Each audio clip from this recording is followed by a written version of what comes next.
Hi, I'm Dr. George Yancey. Let's share some paradigms.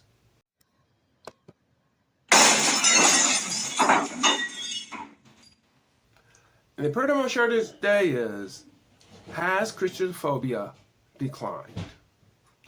Now, you may or may not know that I've done a lot of work on what I call Christianophobia. Christianophobia is the sort of fear, hatred, unreasonable fear, hatred of Christians. In the United States, it is tended to play itself out towards conservative Christians.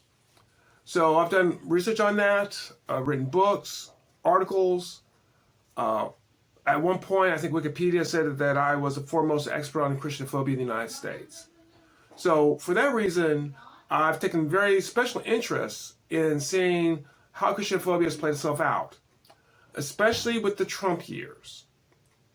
So I would say that before this last election, that, the state of Christianophobia was where it has been. And where it has been is dominating the cultural elites.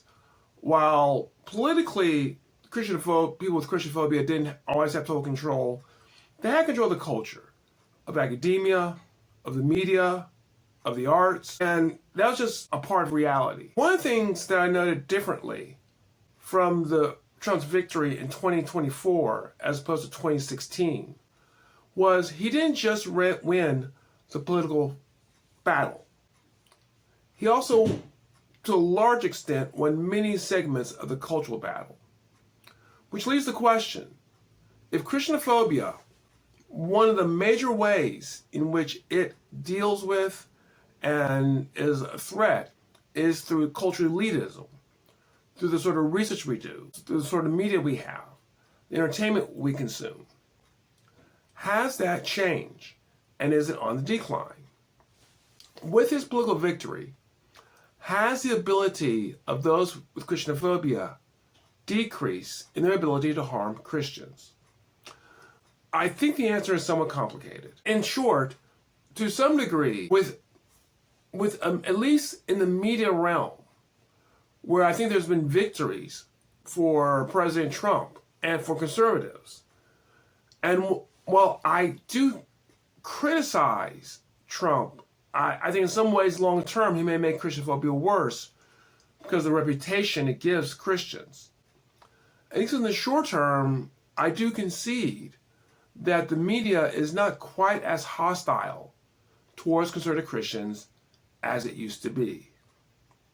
So there is some change in that way. However, it's not nearly as clear-cut as people like to think that it is. Before I go into that, let me just say that if you enjoy this topic or some of the other topics I like to talk about, identity politics, race relations, my series on sociology and scripture, as I am a sociologist and a serious Christian, please consider subscribing to this channel. If you enjoy this particular topic, give me a like, give me a comment. Feel free to do that. As I try to build this channel, I see it as a place for Christians like myself who's not comfortable on the left or the right, but want to engage seriously with the topics of the day. Okay, so what do I mean by we have to be careful? I do think there is some limiting of the abilities of those engaged in Christianophobia to harm Christians today. Because at least in the media, it's not as acceptable to do some of the things that I saw in the past.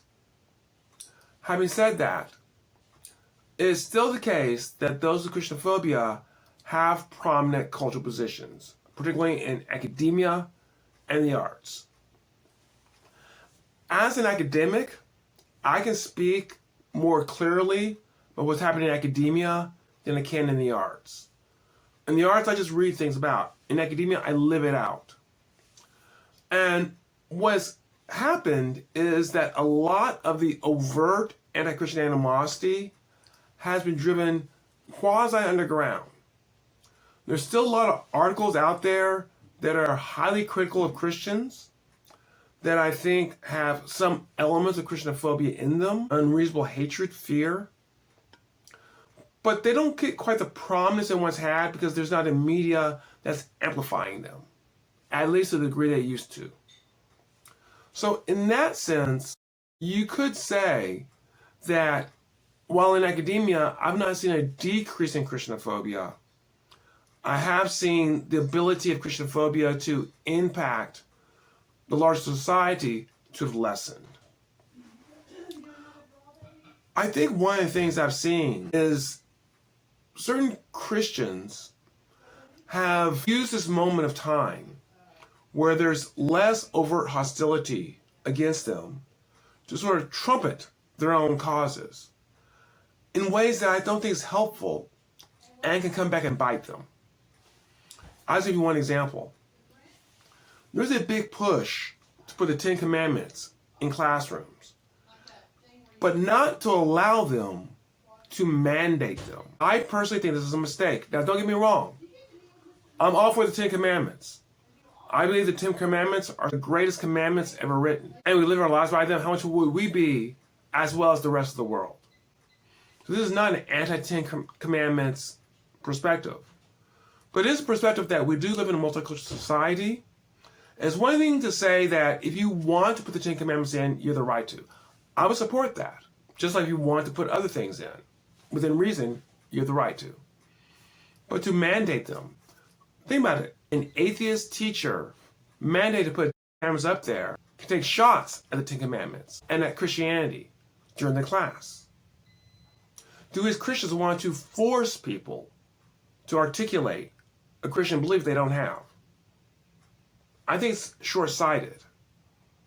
And what it does is it gives fuel to a Christianophobic fire that some people have.